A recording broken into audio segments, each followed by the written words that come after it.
people of my generation realize that there has been a period of blackout for us, a period in which neither us nor our parents, which were the generation surviving from the Holocaust, asked questions or told things that actually I don't know anything about the place where my family came from.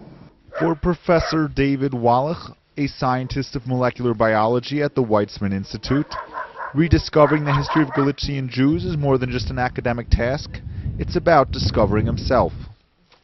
Like many of the other 20 researchers working on the Jewish Galicia Bukovina project, Wallach's parents were born in Galicia. Galicia is a region that was home to nearly 1 million Jews prior to the Holocaust, constituting 15 to 20% of Ashkenazi Jewry at the time. Wallach and the other academics of the Jewish Galicia Bukovina project say that the history of those Jews is disappearing before our eyes. It's a very complicated history.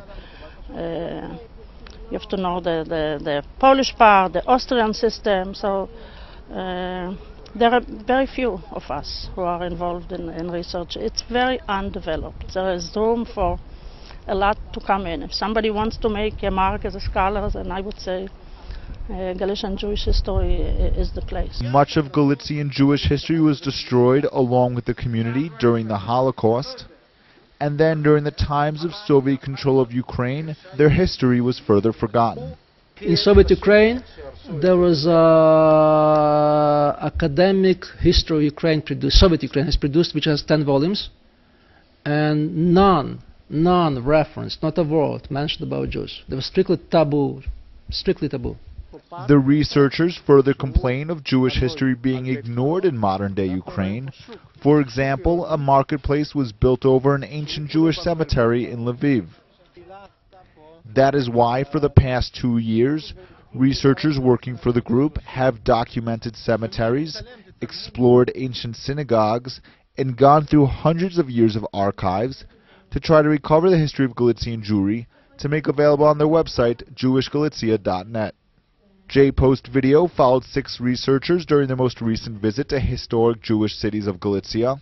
They visited Jewish cemeteries in Pidaci and Salatvin.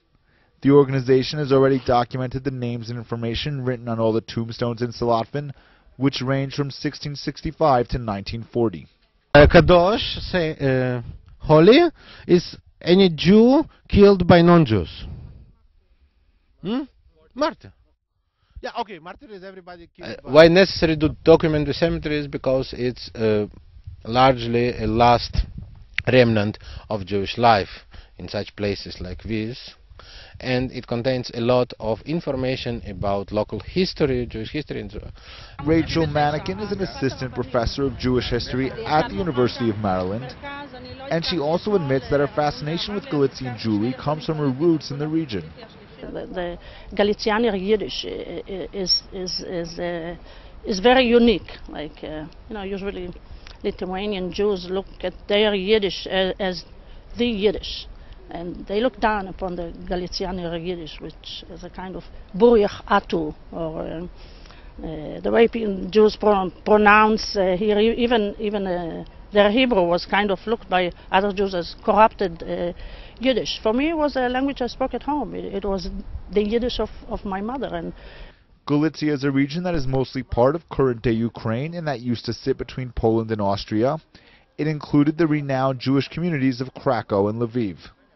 So when I think about the Jews in Lviv, I really think of them as Jews involved politically in the larger lives that was going on here. Not just rabbis and Hasidim, but they themselves were involved.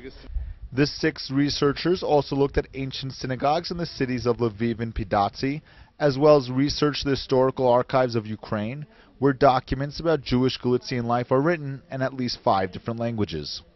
A retired librarian, Rabbi Meir Vunder, wrote a 7-volume encyclopedia about Galician Jewish sages after researching his parents' birthplace in Galicia. Although he was born in Israel, Rabbi Vunder says he still has some of the character traits of a Galiciano.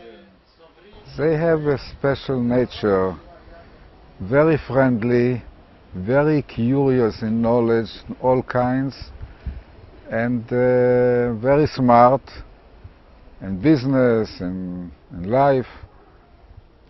And that's why it came the expression Galicianer. It means all the things together made the character of a Galician Jew.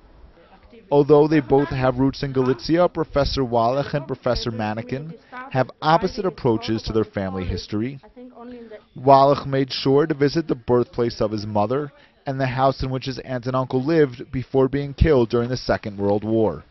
The fact that my mother came from this region of agriculture and interaction with nature, I could understand where my love to plants came by seeing where she grew.